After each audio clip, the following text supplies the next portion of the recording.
Aleja, muchísimas gracias por estar en este proyecto, por sacar tiempo. Sé que tienes una agenda quirúrgica súper pesada. Además, la doctora Alejandra da clase, bueno, y que esté acá con nosotros es un gran honor para todos. El día de hoy va a hablar, como todas, un momento de hablar de la experiencia de algo que se ve con mucha frecuencia en la clínica y es el tema de las claudicaciones en los miembros posteriores, como muchas veces se asocia a que sea solamente ortopédico, neurológico, incluso otras entidades podrían llegar a confundirse o pueden ser de otro origen. Así que Aleja, te dejo para que por favor nos cuentes, no sé si quieres compartir pantalla eh, y nos cuentes tu experiencia con respecto a este paradigma. Bueno, buenas tardes a todos. Hazme saber ahí si se está viendo bien sin problema. Se ve perfecto, Alice. Gracias. Muchísimas gracias, Sergio, por la invitación. Muchísimas gracias a Purina. Y bueno, hoy vamos en este espacio a resolver una duda, una inquietud que a lo mejor a muchos nos ha surgido durante nuestra práctica clínica y especialmente con perros. Y es si todas las claudicaciones del miembro posterior son de origen ortopédico. Entonces tenemos que la claudicación es una presentación muy común en la práctica clínica de pequeños. Generalmente nosotros lo asociamos a una condición ortopédica, ya sea de huesos largos o articulares. En general hablamos de que las cojeras de la extremidad posterior son mucho más comunes que las de la extremidad anterior. Y esto se debe a que el 40% del peso corporal es soportado por las extremidades posteriores. Entonces, al ser un porcentaje menor, es mucho más fácil identificar las cojeras que en las extremidades anteriores. Aquí va como el primer tip de este conversatorio, y es que en general, cuando un paciente es diagnosticado con cojeras de la extremidad posterior, se habla de que el 50% de esos pacientes tienen una lesión asociada a la articulación de la rodilla. Entonces, como bien recordamos, la ruptura del ligamento cruzado craneal es descrita como la causa número 1 de cojera en perros. Entonces, las cojeras de extremidades posteriores en perros grandes son ruptura del ligamento cruzado craneal hasta que se demuestre lo contrario. ¿Qué pasa cuando nos enfrentamos entonces a un paciente con cojera del miembro posterior, pero que ya hemos descartado ruptura del ligamento cruzado craneal y el resto de patologías que conocemos de las rodillas? Ahí es donde empezamos como a tambalear un poco en nuestros diagnósticos. Lo importante para que podamos hacer una orientación adecuada en nuestro diagnóstico es tener en cuenta primero los anamnésicos y el examen clínico. Recordemos que el examen clínico es fundamental pues, para poder emitir nuestro diagnóstico. Lo debemos hacer de manera sistemática, siempre hacerlo de manera comparativa, una extremidad con otra, evaluándose de algún tipo de atrofia muscular y teniendo en cuenta que hay condiciones en las cuales vamos a ver afección de ambas extremidades. En general, debemos hacer la palpación de hueso por hueso, evaluándose de algún tipo de deformidad, de dolor o de alteración para hacerlo directamente sobre el hueso y de manera comparativa. Asimismo, también lo tenemos que hacer con cada una de las articulaciones. Queremos evaluar comparando las articulaciones de la misma extremidad y con la otra si hay algún tipo de dolor, aumento de volumen, crepitación, disminución en el rango de movilidad o algún tipo de inestabilidad. Entonces, cuando ya tenemos nuestro examen clínico y juntamos con nuestros anamnésicos, el segundo ítem importante para orientarnos en cuanto al diagnóstico es clasificar a nuestros pacientes según la edad. En este caso, los vamos a clasificar en jóvenes y adultos. Aquí en esta diapositiva quería darles como una especie de, sí, como de copialina, como para tener en cuenta cuando tenemos nuestros pacientes y a veces como que se nos acaban las opciones ortopédicas de lo que creemos que puede hacer su cojera. Entonces tenemos que en perros jóvenes, estas son las patologías que encontramos para la extremidad posterior. Encontramos la necrosis avascular de la cabeza y cuello femoral, la displasia de cadera, la rotura del ligamento cruzado craneal, que aunque es mucho más común evidenciarla en perros adultos, y hoy en día tenemos más comúnmente razas que predisponen a esta patología. Evidentemente, cuando tenemos pacientes jóvenes, por la gran laxitud de sus ligamentos y de sus tendones, a veces es difícil llegar a este diagnóstico, pero se puede hacer. Luxación patelar, osteocondrosis, osteodistrofia hipertrófica, panosteitis y fracturas. Siempre que hablamos de perros jóvenes, debemos considerar que las fracturas más comunes son las fracturas de las líneas de crecimiento o fracturas Salter-Harris. En perros adultos hablamos, como ya lo dije anteriormente, que la principal causa de cojera va a ser la rotura del ligamento cruzado craneal. Vamos a tener patologías comunes como son la displasia de cadera, la luxación patelar, fracturas de hueso largo, de huesos largos, luxaciones e inestabilidades, osteoartritis y neoplasias. Entonces, una vez hemos clasificado a nuestro paciente de acuerdo a su edad, continuamos ahora con la predisposición racial. Entonces, tenemos patologías que son más comunes evidenciar en unas razas que en otras. Entonces, por ejemplo, si yo tengo un perro joven, pero de una raza Yorkie, yo me voy a orientar mucho más por un diagnóstico de necrosis avascular de cabeza y cuello femoral o luxación patelar, en comparación, por ejemplo, con un labrador o con un golden, en donde sería mucho más común evidenciar la displasia de cadera. Debemos tener en cuenta el inicio de la cojera. Seguramente si tenemos un inicio más lento y progresivo, hablaremos que está más asociado con algún tipo de enfermedad articular degenerativa o con algún tipo de neoplasia. Tener en cuenta la duración de la claudicación. Recordemos que, como por ejemplo en la luxación patelar, muchas veces el propietario solo lo vio cojeando ocasionalmente y algunas veces llega a la consulta y en consulta no presenta ningún tipo de claudicación.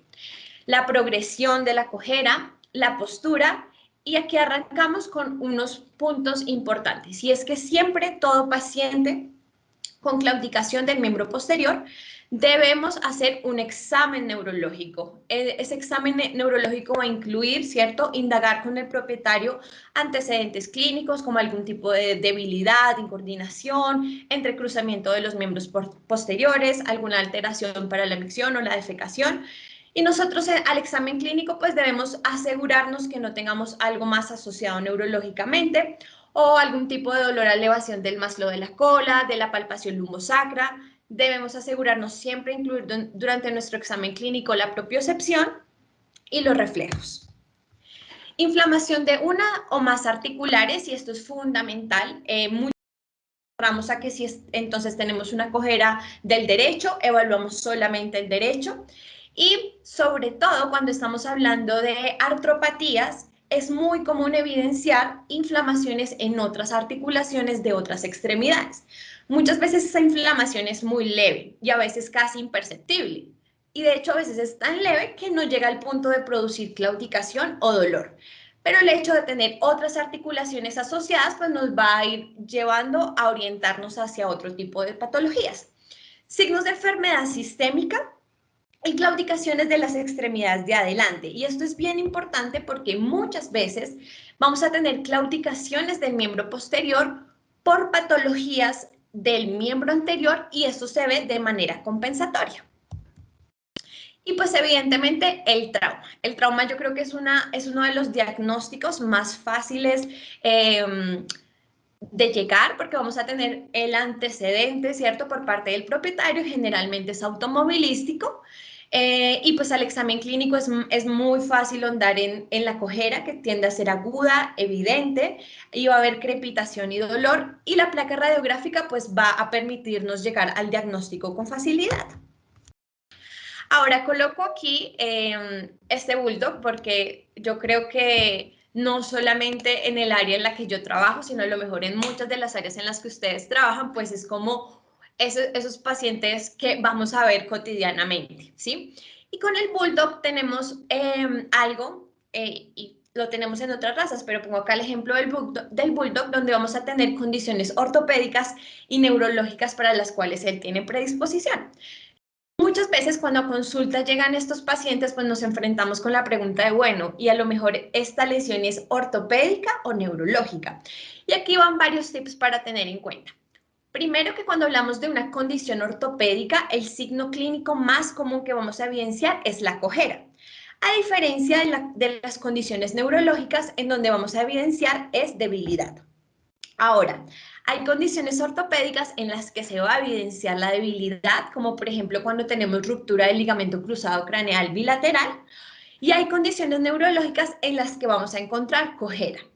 Ahora, tenemos pacientes donde vamos a encontrar condiciones ortopédicas y neurológicas asociadas, y entonces de igual manera vamos a encontrar asociados la cojera y la debilidad, y estos son los pacientes que terminan siendo todo un reto diagnóstico.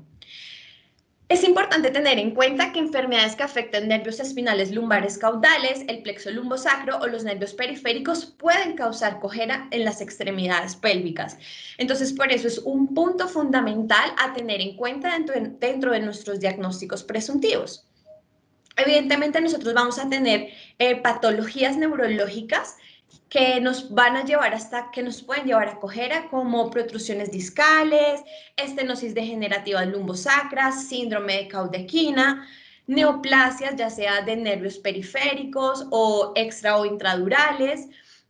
Podemos también tener algo que hoy en día se ha vuelto también muy común, son las discoespondilitis, que nos pueden llevar no solo a evidenciar el dolor, sino también la cojera. Pero ¿qué es importante tener en cuenta cuando nosotros estamos haciendo nuestra valoración clínica neurológica? Y es que vamos a tener algunos pacientes a los cuales les hemos hecho cirugía ortopédica y que secundariamente a eso pueden tener algún tipo de alteración neurológica que muchas veces podemos pasar por alto, ¿sí? Entonces, por ejemplo, pacientes en los cuales se hace alguna osteosíntesis que involucre un clavo intramedular, pues podemos tener algunas lesiones en el nervio cuando los clavos quedan muy largos, o cuando hablamos de doble o triple osteotomía pélvica, es común tener algunas alteraciones por el tipo de abordaje neurológico. Entonces, el punto acá importante es que debemos considerar siempre, cuando estamos haciendo nuestros diagnósticos, que podemos tener pacientes en los que podemos encontrar una asociación de patologías tanto ortopédicas como neurológicas. Ahora, cuando el examen clínico encontramos inflamación de la articulación, sinovitis, dolor articular, y encontramos a la par asociados signos de enfermedad sistémica como son fiebres, malestar general, pérdida de peso, vómito y diarrea, pues vamos a contemplar dentro de nuestro diagnóstico las poliartritis. ¿Qué es importante tener en cuenta? Que las artropatías en el canino, pues las vamos a clasificar de acuerdo a si son o no inflamatorias. En general, en la clasificación no inflamatoria, la más común es la enfermedad articular degenerativa. Y un punto acá bien clave para esto es que hay condiciones ortopédicas que van a desarrollar enfermedad articular degenerativa. Y a consulta puede llegar muchas veces el paciente que está claudicando de la extremidad posterior, no porque la cirugía haya quedado mal o no haya tenido una buena evolución, sino por esa condición que está asociada, como por ejemplo es el caso de la displasia de cadera, de la ruptura del ligamento cruzado anterior, de la luxación patelar, que asociadas ocasionan este tipo de alteración que a futuro nos pueden llevar a claudicaciones de la extremidad posterior y que deben considerarse. Cuando tenemos la clasificación de las artropatías inflamatorias, las vamos a dividir en infecciosas y no infecciosas. En las infecciosas, hoy en día, un diagnóstico muy común que estamos dando es la Ehrlichia, y muchas veces son pacientes que no tienen ninguna otra sintomatología más que la cojera, ¿sí? Entonces es importante tenerlo en cuenta. Y en las no infecciosas vamos a tener las erosivas y las no erosivas. Las erosivas realmente son poco comunes en caninos. De hecho, es como de los últimos diagnósticos que contemplamos. Y en las no infecciosas no erosivas, pues generalmente las vamos a asociar a un componente inmunomediado.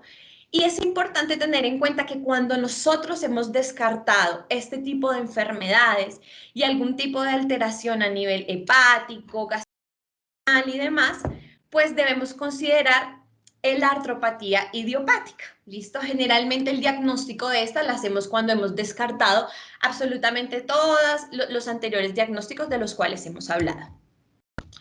Hubo un estudio que hicieron en el 2015 en donde evaluaron 1.500 pacientes que habían sido diagnosticados con artropatías.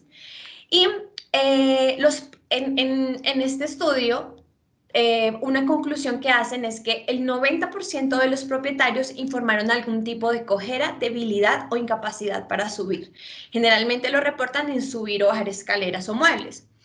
El 60% de los propietarios informaron signos en 2 o más extremidades y un 17% de una sola extremidad.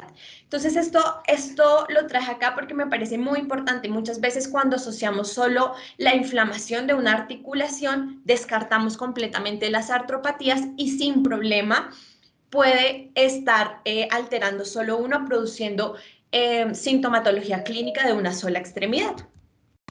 Y pues finalmente las causas hormonales. Dentro de las más comunes que presentan claudicación o debilidad, vamos a tener el hiperadrenocorticismo y el hipotiroidismo.